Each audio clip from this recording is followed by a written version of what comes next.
Sigurado ako, kung may Gulfstream ka na aeroplano, meron kang mga area-area sa Amerika. Kaya prepare. Prepare for repercussions of your action. Siguro naman, it is a moral obligation of this committee also to share our findings of this committee to President Donald Trump para kung sino mang may-ari nitong Gulfstream na ito, na aeroplano, ay kung may mga ari-arian dito sa Amerika, i-covered siya sa executive order na pinirmahan ni President Trump.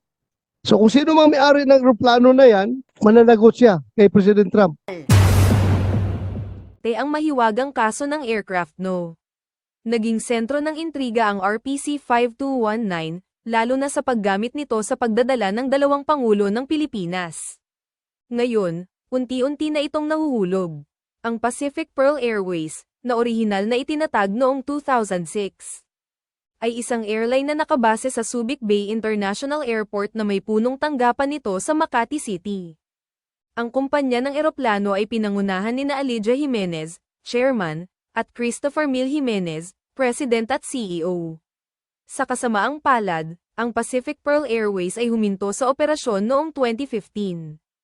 Gayunpaman, noong 2016, nag-rebrand ang kumpanya sa Pilipinas Asian Pearl Airways, at sa ilalim ng Republic Act No. 10,901. Binigyan ito ng prangkisa ng Kongreso upang magkaloob ng mga domestic at international air transport services. Isa sa mga makabuluhang probisyon ng batas na ito ay Seksyon 10 na nagbibigay sa Pangulo ng Republika ng Pilipinas ng espesyal na karapatan na kunin o suspindihin ang mga operasyon ng airline sa panahon ng digmaan, emerhensya, o kaguluhan sa interes ng kaligtasan ng publiko. Nagbibigay ito ng kontrol sa gobyerno sa mga asset ng airline sa ilalim ng mga partikular na pangyayari. Noong 2021, naghain ng Pilipinas Asian Pearl Airways ng lisensya sa pagpapatakbo ngunit hindi nagtagal pagkatapos noon. Itinigil ng airline ang operasyon nito noong Disyembre taong 2022. Nagdulot ito ng mga tanong tungkol sa status ng mga asset ng airline at kapansin-pansin ng isa sa mga sasakyang panghimpapawid nito, ang RPC 5219.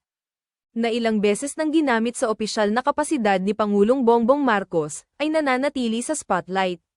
Ang totoong tanong dito ay kung ang sasakyang panghimpapawid na ito ay naibenta na, naupahan, o nailipat na sa gobyerno ng Pilipinas. Bukod pa rito, kung ginamit ang jet na ito para ihatid si dating Pangulong Rody Duterte sa The Hague, at binayaran umano ng Office of the President ang flight, may mahalagang implikasyon. Sa partikular, maaaring kailanganin ni Senador Amy R.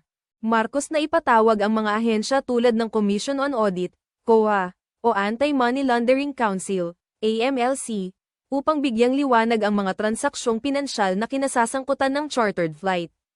Upang matiyak ang pananagutan. Sa wakas, ang RPC 5219 ay hindi ordinaryong jet, taglay nito ang susi sa potensyal na maling paggamit ng mga pondo ng gobyerno. Ang sambayanang Pilipino ay karapat-dapat sa kailanawan at transparency habang ang katotohanan sa likod ng mahiwagang paglipad na ito ay lumalabas. Ang mahiwagang kaso ng aircraft no.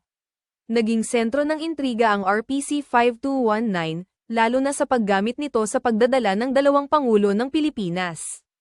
Ngayon, unti-unti na itong nahuhulog.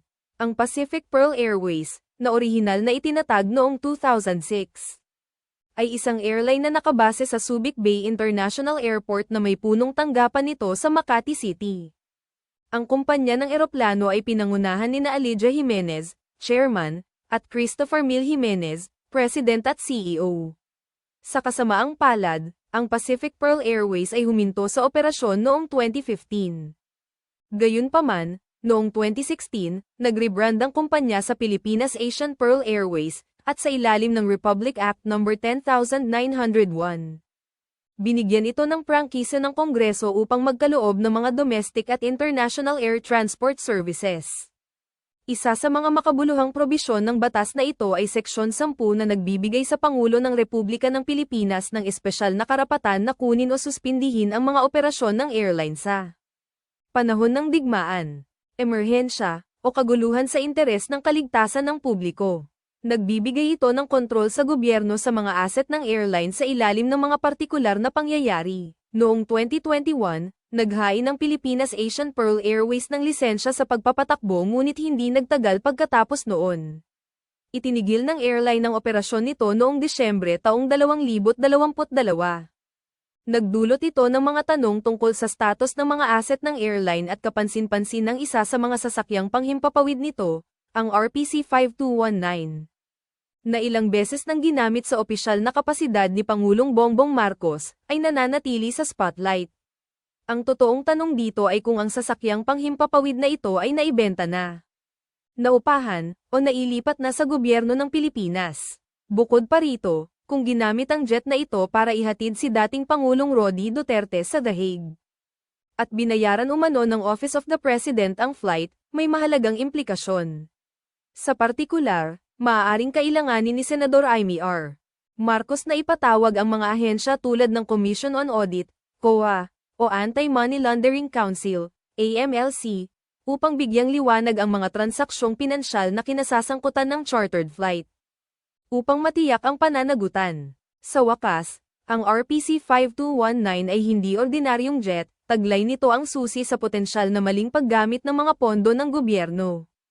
Ang sambayanang Pilipino ay karapat-dapat sa kailanawan at transparency habang ang katotohanan sa likod ng mahiwagang paglipad na ito ay lumalabas.